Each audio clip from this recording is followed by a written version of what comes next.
Yeah, hey everybody, this is Marty Mangello at the United States Presidential Service Center, coming to you from having served 6 presidents now, and Dr. David Evans is doing a fantastic job with the Pick TV network. Be sure to check out all the offerings on Pick TV. Go crazy, hit up about 10, 20, 30, 40 channels. The more support, the more watching, the more it grows, the better it does. And it is doing good, isn't it? It's a great thing that we all need more of in this world. Thank you so much. And don't forget, think Pick TV.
Yes, you can achieve a college education right here in your own community.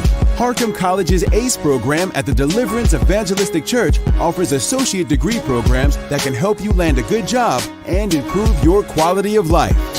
I like Harcum and Debbie because I can continue my education. The teachers are great. The atmosphere is great. It's all possible through iLead and Harcum. Call now or check out our Facebook page at Harcum College at Deliverance Evangelistic Church.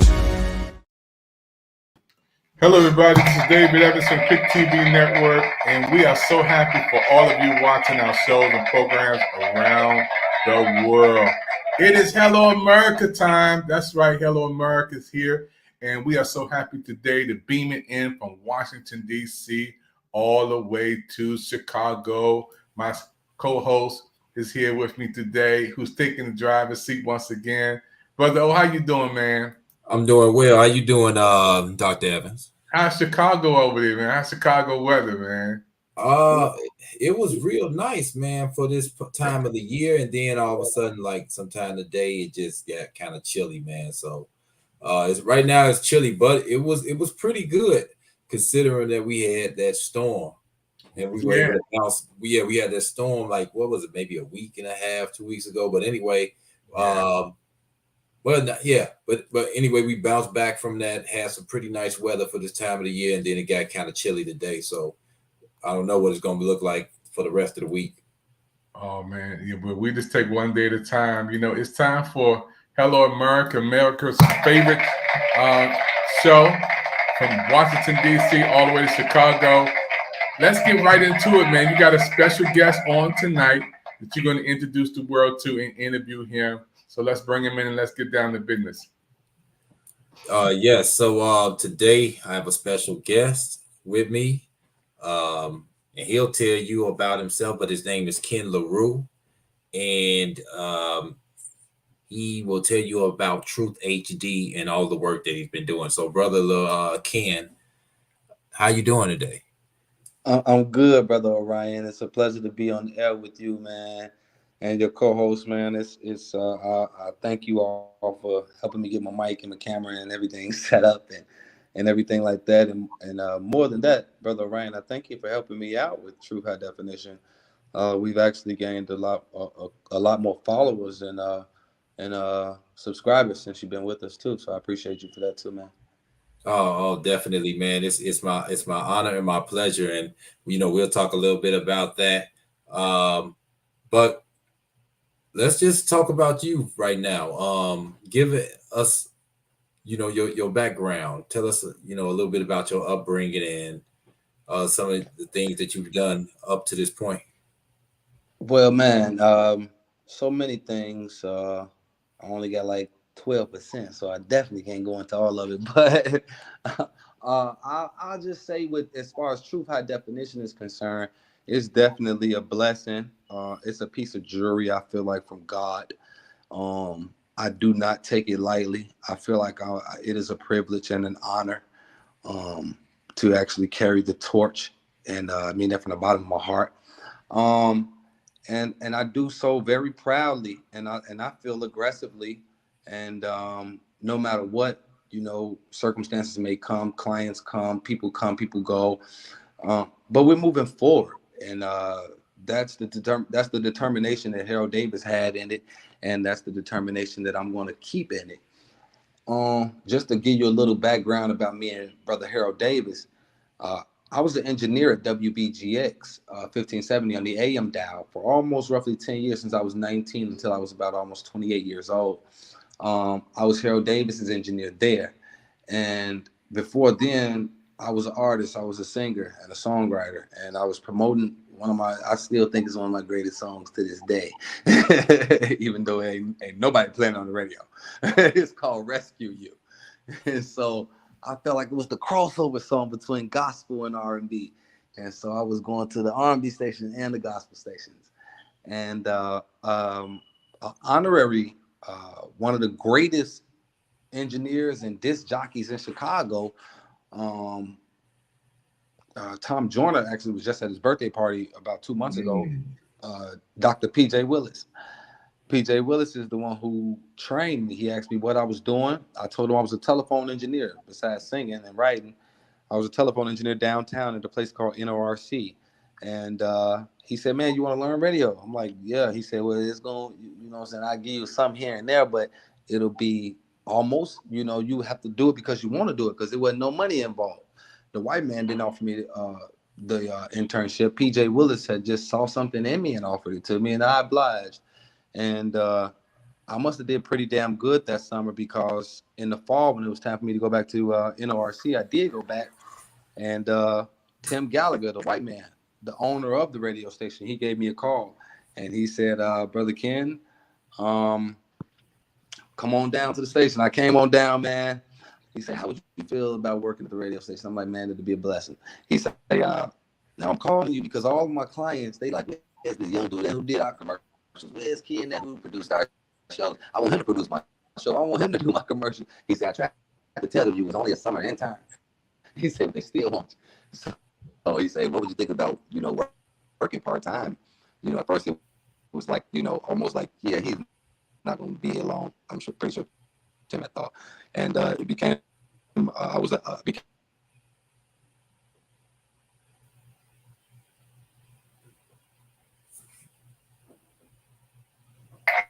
Yeah, we're so happy again. Our special guest is coming back, Brother amazing, man. To hear him talk about his radio experience, man, that's amazing to have him to talk about what he's doing. And tell me how you came in contact with Brother Ken. So what happened is through an associate of mine, actually a good colleague of mine I had known in the prison. We met. We were having a fundraiser. Actually, we were having a fundraiser for an organization that a colleague of mine, Michael Cannon, created, called Creating a New Destiny Through Opportunities and Restoration.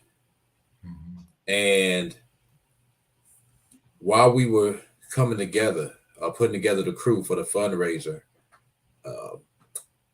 Robert Red Ross, who is also a host, I actually host a show with Robert Red Ross called The Big Payback on Truth HD. I met him there. Sorry about this. And I remember him talking about he had a radio, show. Mm-hmm. So I was like, okay, cool, And then one day I had asked him about it. I went down there with him, and then we've just been flowing ever since. It's been some months now. And that's how I met Ken LaRue, through Robert Red Ross, who I had met at Creating a New Destiny Through Opportunities and Restoration, our group that we had or committee that we had put together for that fundraiser. Wow, that's amazing, man. I'm see if we can bring Ken back up. We can bring him I'm back here. in. I'm Ken, here. your audio's better. Your audio's cool now. Go ahead. Yeah, I'm sorry about that, man. I'm not sure what happened, but yeah, Brother Orion and I did meet through Brother Red Ross, and I call him Uncle Red. Right. Known him for a long time, and he knew my grandparents and uncles and everything like that. But if I could just further elaborate about how this all came about as far as true high definition, me and the white man, I just say the white man, well, everybody knows his name, Tim Gallagher. Me and Tim, the owner of WBGX, we had got into it really got kind of bad because he was always crying broke, and then resources in the station was lacking because he didn't have any money. So I was trying to tell him or teach him, what I already grew up on, which is social media, and how it was about to explode, and how we can incorporate that with radio, and this would be such a great thing. And you know what I'm saying? If we give the clients a social media presence, then you can go up on your prices, and we can stream, and all of these great things. And so he cussed me out. Ken, this is my station. You're not gonna come here and run things. God damn it. And we got the cussing match. But long story short, I came on out the office, and Harold Davis was sitting in the production studio, and he was like, "I heard you and Tim and now arguing." I said, "Yeah, man." He just never listens.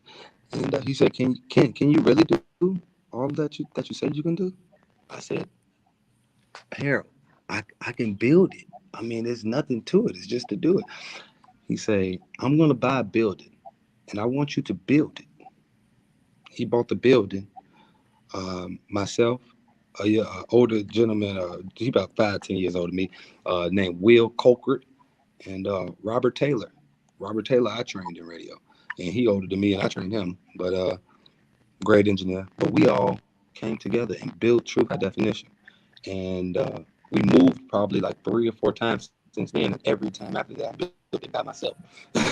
So, yeah, and I remember, our very first station on 87 State Street, it was raining outside, and Harold Davis had said, I got out the car, and I'm like, "Harold, what you doing here?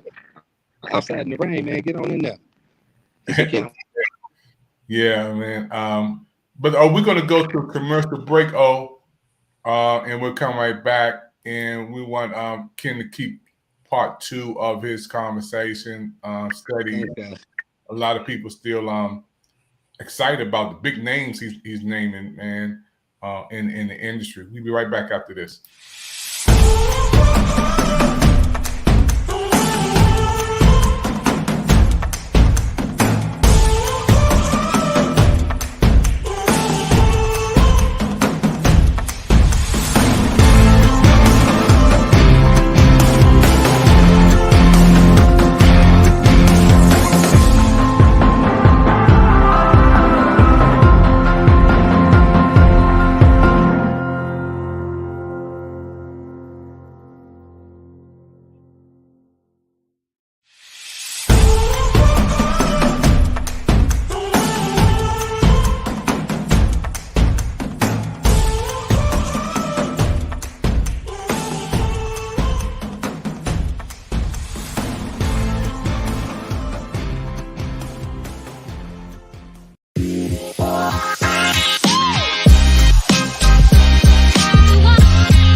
This is big. I want everyone to download the Pick TV network on your Roku search bar. My brother David Evans is growing Pick TV fans, and I want us to help my brother blow up Pick TV. Boom!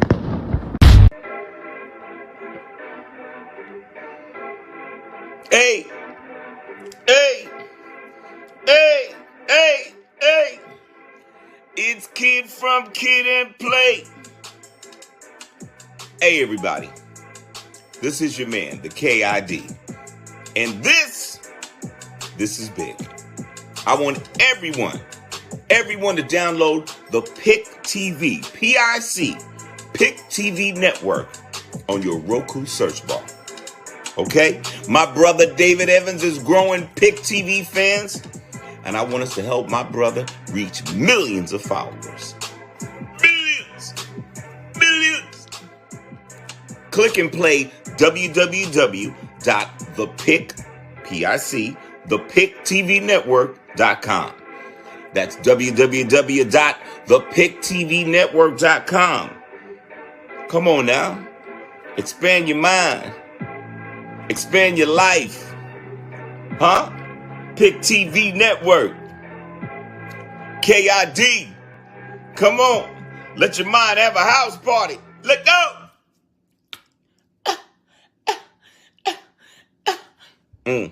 Think about it. Think about it. You better think about it. Check the PicTVNetwork.com. Enjoy yourself. I'll see you at the top. Hey everybody, yes, we'll see you at the top. We're here at the PIC TV Network. Hello America special presentation. We beaming it in all the way from Washington, D.C. to Chicago. Brother O is the man that the whole world's talking about. He has a special guest on, Brother Ken. He was big in the music industry, and know some top names in that industry. Hey, Brother O, when you're talking to Ken, man, I didn't know he was that big. Man, he named some heavy hitters on knowing them. Yeah, and so I'll tell you, and when he comes back, a little story about him singing too. Oh wow! Yeah. It was phenomenal, man.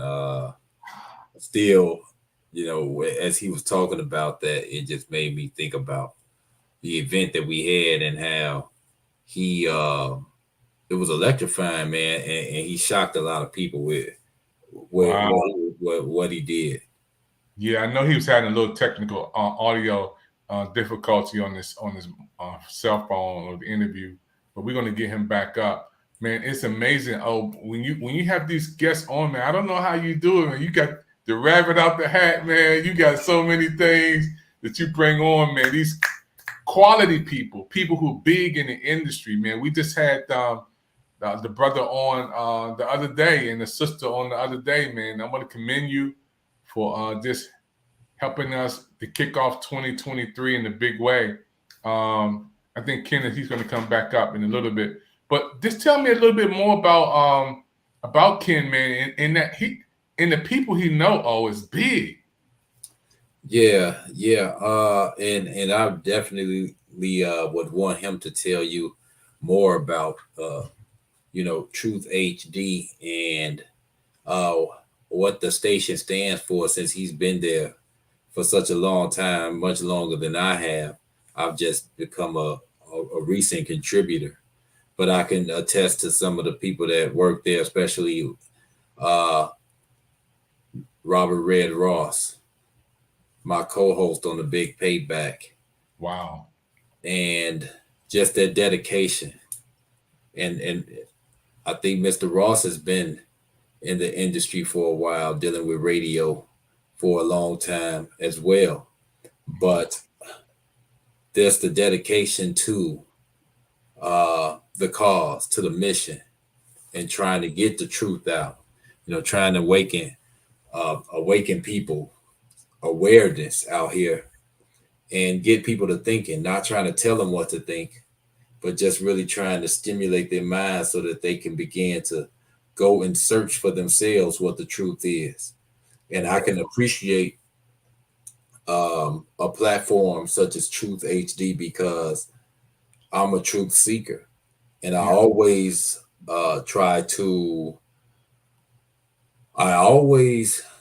leave my mind open so that it can expand. Mm-hmm. And so if you are a truth seeker, you never get to a place where you are satisfied or where it's the end, because that truth truth is endless, and truth comes in various forms. And so you're willing to be receptive to it in whatever way that it comes to you. And that just takes a lot of humility to do that. Humility and definitely dedication. Because even when a person, no matter who he is, once you begin acquiring knowledge, people have a tendency to be to become big-headed, egotistical. Yeah. Even if you're not wealthy, just the fact that, and I've seen this over the years, and each person, everyone has to check himself. It's just like with any other thing that you might accumulate, whether it's money, whether you become very famous or material things. The same thing is with knowledge. Once a person acquires a lot of knowledge, then what the ego will begin to try to take over. And so you have to really check that and stay open-minded if you want to receive more. Yeah, man, that's big, man. I heard my godson say that ego means edging God out. Like, wow, man, that was like, I never forgot that. And to hear that when you said that, it reminded me that. That's why, the older I get, the more humble I become. And I realize that big things become smaller and small things become big, just to be able to move around, to go to the bathroom, and to be able to, still be able to see and have a good doctor's report, and to be able to walk on your own, eat on your own, things that we take for granted. I'm a 60-year-old man. I've been around the block a couple of times now, and I realized that, this house behind me, which is the White House, and above me is the Capitol, where I live in Washington, D.C. But I realize it's small things that count the most, So, I'm happy, man. We got some guests coming in. Thank you. Happy New Year to you. Popping in, giving us some love. Thank you. Thank you all the way from brothers coming in from Facebook, YouTube, Twitter, Twitch. This is Twitch coming, our Twitch audience. Thank you. Okay. Yeah, but and for the people listening on Clubhouse, Facebook, YouTube, Twitter, the Wisdom app, man. Watching the Pick TV network. If you listen to the audio part of this broadcast, we welcome you. If you have comments, Brother O is still going to say something for you. Hey, Brother O, we also praying, man, for the brother who was in the football game on Sunday. Our hearts and prayers go out to him and his family. Amazing brother who, was on the field this week. And while he was on the field, everybody know what happened. He was just doing his job, playing the game. And the next thing you know, he's in a situation now where he's fighting for his life. So we want to keep praying for him, Brother O. Yeah. I actually was listening to a broadcast earlier, and there was a doctor explaining what probably happened to him. And it could happen to anyone, in some type of weird freak accident or whatever. I myself, with what we know about certain sports, I have mixed feelings about that. Obviously, a lot of people have been able to make a lot of money using it as their livelihood. Yeah. But situations like this and other situations where people have been, hurt, or it's had a negative impact on their health long term, knowing what we know now, is it worth it? But At the same time, there's a demand for it.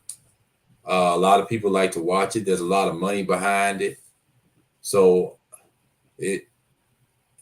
will it stop? Probably not. Unless we had too many of these incidents occurring, and then it might still not stop. I think about the gladiators and how back in the Roman time when they had the gladiators, and it was a brutal sport, but yet there was demand for it, right? And since there's a demand for it, the people whose lives might be severely impaired or even lost are going to be outweighed by the monetary gain that people will get and the allure from the fame and the wealth that one could attain. So that's where we are with that. Yeah, brother. Oh, I was thinking about it, man. My brother played football. He was like an all-star in DC back in the 70s and played semi-pro. A lot of stuff happens on that field, man. But I did something from our network to dedicate just a short film, less than 2 minutes, to Damar.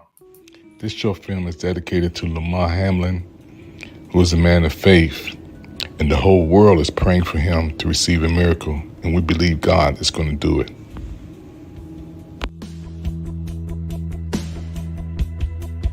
And I just grabbed his hand a little bit harder just because, you never know when, like, the last day could be that you getting to experience something like this, So I'm cherishing it every moment. It feels so surreal. Like, I can't even describe it, but I cherish it every second that I can, every second of every day. We just had our prayer, our DB prayer we do every Wednesday. Outside, he was next to me, and I just grabbed his hand a little bit harder just because, you never know when, like, the last day could be that you getting.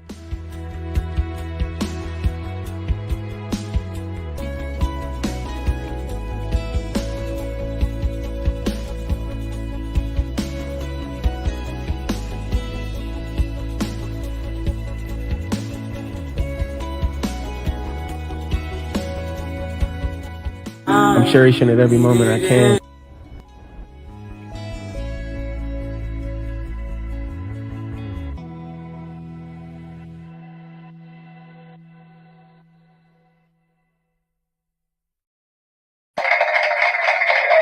I wanted to give him some love, from DC to Chicago on the Hello America show. We put that together last night. But our prayers go out to him and his mom, man, to see his mom, to ride with him. His heart stopped beating on that field, and by the grace of God, he's doing better, and pray to God will bring him through this. And I believe he's a believer. He was just talking about prayer. But you never know, bro. When you get on that field, man, whether you're going to come out alive, man. But we never seen nothing like this before, and the players and the coaches. And I'm glad they canceled the game, man. Oh, yeah. No, it's not more important than a human's life. And we have seen some tragic accidents prior to that. We've seen some people become paralyzed from playing football. So the dangers are there. Then even with CTE, where they're looking at the brains and the effect that it has on a person's brains. I could name a few Chicago Bears, those guys that won the Super Bowl that had problems. Jim McMahon talked about having problems, which he believed was a result of him playing football. And the contact that came from that. Dave Duerson was one. And as a matter of fact, Jim McMahon talked about Dave Duerson and what he was going through. And he ended up taking his life. Wow. Because, what he was going through. And they all believe that, or many people believe that it came from the brutal contact that he had endured while he was playing football. And then there are, other people that are examples, some boxers, some people still have talk about, Muhammad Ali's condition could have possibly been from taking too many blows in that ring. So when we have those contact sports like that, that's the reality of that right now. But the money is always going to be the thing that's going to keep it going, right? And that's why I use the reference to or the comparison to the gladiators back in the Roman times in the Roman arenas. Yeah. Because some would fight even to the death. Yeah. So that would just go to show you that in that bloody sport, that the value of a human life was meager compared to the other things that were involved. Yeah. At that time. And so even though these players are making a lot of money, it's still not really worth their lives or even their health. Yeah. We have learned that the new wealth is health. Mm-hmm. Right. And so it's a shame that a tragedy had to occur. Will it be the last one? It can't. Obviously, it won't. We know that it's not going to be the last one. Hopefully, it'll be the last one to that degree, to that extent. But people are going to keep getting hurt because our bodies are strong and resilient, and yet at the same time, they are fragile. Yeah. And so even something that might just be something simple. Mm-hmm. I'll give you an example. Here in Chicago, or in the Chicago area, so a few years back, there were some guys in a bar, and what happened was, they were joking around, and one of the guys told their friend, they said, I bet you won't let a girl hit you, a woman hit you. So they went and they found, a woman that was in the bar, and then they approached her and they told her about the bet or whatever, the wager that they had. So the woman, like, okay, cool. You want me to hit him in the face? Everybody's fine with that. She punched him one time and he died. Wow. It was just a joke, hey, guys getting drunk, talking stuff. Hey, I bet you won't let a girl hit you, blah, blah, blah. And it was over, little, you know how guys are. She hit the man, he died one time. Wow. Yeah. Unbelievable. Yeah, man, it's definitely something that we have to, pray, man, for players when they go out there, and especially some players, they may not be in the best of health and still play anyway. I was listening to Deion Sanders one time. His leg was hurting, man. Something popped or something. He went and asked the person in medical, give me a shot, man, shoot me up. Shot him up and went right back out there. So many players playing hurt, man. They just go for the love of the game. They go out there and give it their all, man. And but like you said, your body only can take but so much, man. And we praying for Lamar and his family, man. I can't imagine what his family is going through. But God is good, man. Every day that we hear a little report that things are getting better with him. That's the main thing, man. That's the main thing. You're watching Hello America. We're here from Washington, D.C. to Chicago. Brother O is on. He's also over the Prison Freedom Channel. And he brings on people from all over Chicago. Benny has been on here. We had Jerusalem Gangster on here. We had one brother who had 100 years, sentenced down to 90 years, did 45 years. Brother O, can you just tell our audience about one of the greatest interviews we ever had, man, was the brother had the 90 years served 44 years, could not read. He came through that process, now out at 75 years old, has 4 degrees, and how he is helping people learn math. Can you just give us a report, man? Yeah. So Maulana Modibo Iusi, as you already said, basically, you know, he had a lot of time in prison, went in, served 44 years. He was supposed to do 90. And he had a turning point in his life when he was awakened. Yeah, he had another chance to really change his life so that he could possibly get out.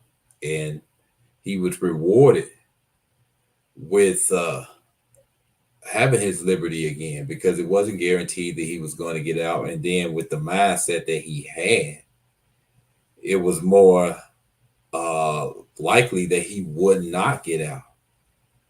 But he was involved in an incident with him and a staff member, and at the time he could have been charged with another crime, but they didn't do that. And once he was not charged with that crime, he realized that he had been given an opportunity, and that he needed to change his life. He needed to change the way that he was thinking and focus on bettering himself as a human being and thinking about the possibility of attaining his liberty again. And so he has, and he's been out, and he's been doing some positive things. He's like, as you said, he's teaching math at the GED and high school level. And he's a role model for people out here. And not because he has a lot of money or anything like that, because he doesn't, but his resilience and his determination to do good and to stay on the right path. And there are a lot of people who could give up, especially with that much time, looking at that much time ahead of them, and knowing that once he finally did get out, that he would be, you know, probably a senior citizen, but he still decided that he wanted to go on, walk that path. And so you see it even now with his humility. Just for me, when I am around him, you know, the humility that he has and how grateful he is to be where he is at this point in life. And it's a lesson to be learned. And I know a few guys like that, actually. I know a few guys that had, you know, they had life. They weren't getting out, but they kept a positive attitude, and now they've gotten out, and they've had people help them along the way. I remember, here's a story about a guy, and he's very busy. So I haven't really had a chance to reach out to him because I'm busy, and then trying to catch him is very difficult. But there's a man, and I'm not going to say his name because unless I get his permission, but I will tell a story about him. I remember when I was incarcerated, and one of my teachers, one of my professors at the college in the prison, asked me, did I know the guy? Now, at the time, I didn't know him. But so she told me a story about that at this time, he's out now, and he's doing a whole lot of things. But and I had a chance to meet him since I've forgotten now. But I didn't know him while I was in there. But when I was in there, my professor, she was telling me, she was talking about how even though at the time he was not supposed to get out of prison, the attitude that he had really put a lot of people to shame, because there were people who were out here who how could I say, complained about. They complained about their problems, their issues that they had. And here was a man that was never getting out at the time, who would show up every day with a positive attitude and would smile and greet people and so forth. And I remember that story about him and how she talked about the impact that he had on her and other people that saw him all the time in the prison with a positive attitude, not complaining, not having a gripe against people and being bitter. And so I finally got the pleasure to meet him last year. And I didn't even, like I said, I had never met him before, and I was actually at an event, and they had there were these organizations there. They had these different tables set up, and I walked over to one of the tables, and I forgot how it began, but it was talking about parole and things like that. And then he gave me his card, and I looked at the card and I saw his name, and I was like, oh, okay, yeah, I remember hearing your name and people talking about you. But there are a few people out here like that were in there, and they, regardless of what their present situation was while they were in there, they did not allow that to define who they were and determine the attitude and the mindset that they were going to have. Even if they were not getting out anytime soon, or at the time it looked like they weren't getting out at all, they decided that they still were going to be decent human beings.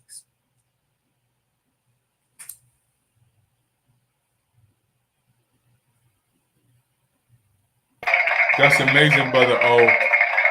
And for everybody watching right now, this is turning point in our conversation where we talked about praying for Damar Hamlin and his situation. And we also wanted to give a lot of love out to some of the people who've been on our TV show, especially for those who've been on the Prison Freedom Channel, which Brother O is over, and also on Hello America.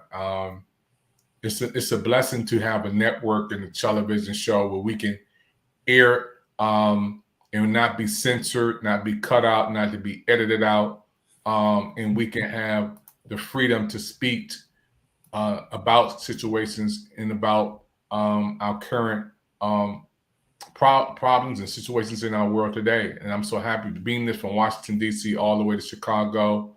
And those who are watching right now, listening right now, if you want to help us to do what we're doing, you can either call us on 202-505-2837.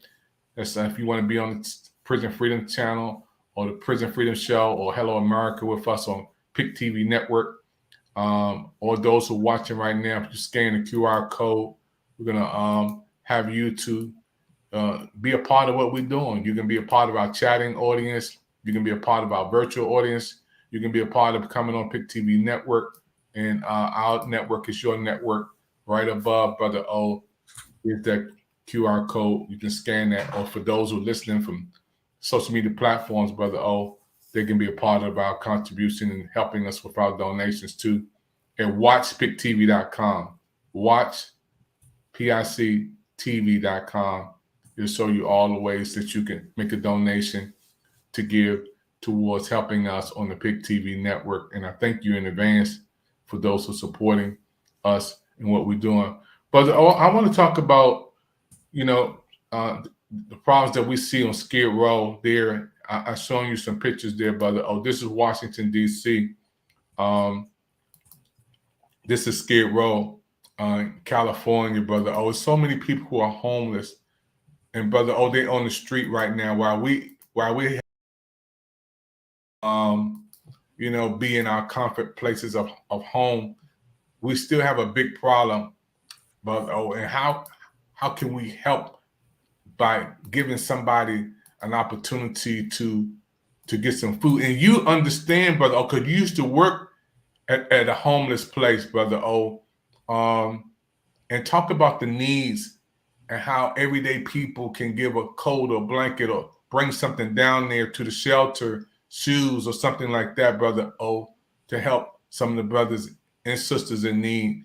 Again, we're showing you live footage from Washington, D.C., with people outside sleeping in the cold or outside in the rain and under a little tent, under a little bridge, and people on Skid Row, their whole life is spent outside or pushing around in the car. Brother O, can you just talk about, some of the things that we can do to help out? Yeah, definitely. I know that whatever it is that you have, like if it's food donations, clothing that you have that's excessive or, maybe a little old, but right, if you're homeless, then, you're not really concerned, or your number one concern isn't whether you having, these Gucci or all this other type of stuff, Jordans and things like that. The main thing is you trying to find something to eat, sustain you, and then to have adequate clothing for the weather, right? Those are the two things. And then hopefully you're trying to find some form of shelter and looking for employment if you can, if you can obtain that. But for the time being, you want, to try to have sustenance, food, and adequate clothing. Wow. So if you can provide any of that, or even if you can, and I know the times are hard and everybody's situation is different, but even if you can possibly provide some money. I know, like with myself, I see a lot of people that are homeless. When I'm coming from work, I see a lot of people out on the streets. Also, I was just checking out the Wisdom app because I'm on the Wisdom app as well, talking, and I saw something flash up there. But anyway, also there are people who are out there and they're trying to, I can't really even say make a living, but they are trying to earn, some money. And so I see people out there. Some people, they sell things, books. I know some people that sell books. People selling CDs and stuff like that. And so I try to even help out when I can. If I see a guy standing out there, and even he might not even be homeless, but he's not in the best situation. And so he's trying to, better his situation. So because I respect that, I'll even go in my pocket sometimes when I can, and I'll contribute to that person's cause. But and sometimes when I'm going down to the train station, there will be people around asking for something to eat. I'll go in sometimes and I'll buy them something to eat every now and then, So you can't save the world, obviously, but every now and then it's good to do your part and not look for a reward for it. That's another thing as well. You do your part, and sometimes, hey, let's say you do give someone $1 or a few dollars. What they do with it, you can't really control. Now, if some people, like at times I do it, if I'm right there, go and buy them a meal. So at least you do know, okay, yeah, it was food, right? I mean, he could sell the food if I'm just saying, because some people think like that. They're like, oh, well, I'm not going to give them any money because they might go buy drugs with it or whatever. But he might try to sell the food if he was really that desperate. I'm just saying, right? Yeah. But What you- and I'm saying, but we got another show coming up after this, and we have to close out this one. My heart is this giving, man. I used to take my kids down there, Stephen and Amos, and let them feed the homeless and show them at 10 years old how it is. Everybody don't have the privilege to live when like you live and have what you have. And now my sons still do it. My son Stephen out there in California, Christmas, giving away gifts under the bridges and stuff, and giving away stuff and helping folks. But I can't imagine Brother O pushing everything around in the cart, man, having nothing, people on Skid Row, and it's growing. I don't know how it is in Chicago, because I'm not there, but this is a live picture from Washington D.C. Look at all those people and debris and carts and stuff, and it's cold out there, and all of them are sleeping under, a little tent, a little quilt, It's a real situation. I don't know how bad it is in Chicago, though, Brother O. Well, I mean, like I said, I see it all the time. I see people downtown. I see people on my way to work on the west side of Chicago, and looking like that, underneath the viaduct and things like that, with tents and things like that. So yeah, I see it. It's a bad situation right now, and what I know is that a lot of funding here has been taken away from the homeless, and it's been allocated elsewhere. And so some of the help that they were getting, they're not getting anymore. I watched some things before I left from where I was working when I was working with the homeless. I watched some of the services that were being provided to them be taken away. So who knows where that's going to go, how long that will be. But I also know some people that work with the homeless still, some coalitions. I've been with them on when they were going out and organizing and trying to get some things done for their cause. And I see the struggles that they have to deal with, and it's definitely a how can I say? I'm looking for the word right now. It's definitely a problem that we have, a critical issue that we have here in Illinois, but even across the country. When you think about how much wealth is here in our nation, and yet we have these many people who are homeless. Yeah, it's serious. Oh, especially here in DC, man. It's a lot of people who are, sleeping under the bridges, man. My niece is out there, man. She's been out there for a minute, and a lot of people have loved ones out there making it day by day, doing the best they can with what they have, and we have to consider them. Okay, folks, we're going to wrap up this show today. This is wonderful. Hello America, PIC TV Network special presentation. It's 2023. Brother O is beaming it in from Chicago. I'm beaming it in from Washington, D.C. Want to thank everybody for watching the broadcast today, and especially our special guests from Brazil, France, Colombia, Mexico, Panama, Paris, Peru, Argentina, Egypt, Canada, Ireland, West Africa, United Kingdom, Australia. Thank you, Teresa. We know you're there. Germany.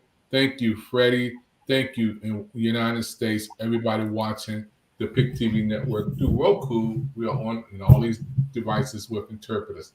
God bless you until we be back. And don't forget, we'll be back on the next show right after this. So don't touch that dial. We're coming back on with another presentation right after this. Thank you, everybody.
Hello, my friend. My name is David Evans. Thank you for your time. I was so happy today to make this short movie presentation just to inspire and motivate people. And I thought about this title, When Trees Cry, because everybody can relate to seeing a tree and having the trees around. But could you ever think about the tree itself? We human beings, we're not human things. But the trees, they are nature's greatest gift. One of God's greatest gifts to the world is trees that produces oxygen, trees that produces shade. Trees have a special significance in the earth. It's beautiful. And when these trees that we see go through a transformation, it's major. So I entitled this message, When Trees Cry. Welcome to this special segment, When Trees Cry. Hey, if you want to see more of When Trees Cry, my special short film, and it's not long at all, folks. You can check this out on Pick TV Network mini movies. You can see the full 5 minutes of it. I want to say thank you again for everybody watching our shows and programs. And we also praying for the NFL player, Damar Hamlin. We're praying for his family. We're praying that God will bless him to come through. And we know that he is a man on a mission. And I believe God is going to give him the strength to make it through and have a powerful testimony for the world. And I made a short film, just 1 minute and 16 seconds. This is for Damar. This short film is dedicated to Lamar Hamlin, who is a man of faith, and the whole world is praying for him to receive a miracle, and we believe God is going to do it.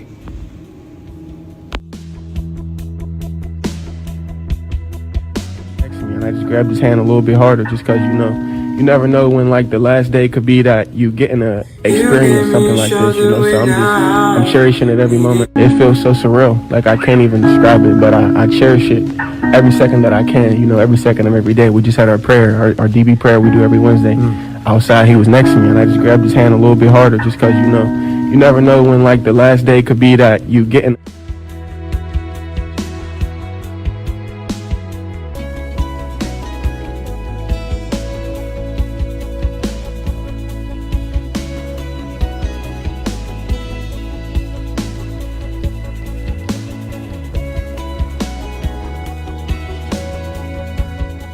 I'm cherishing it every moment I can,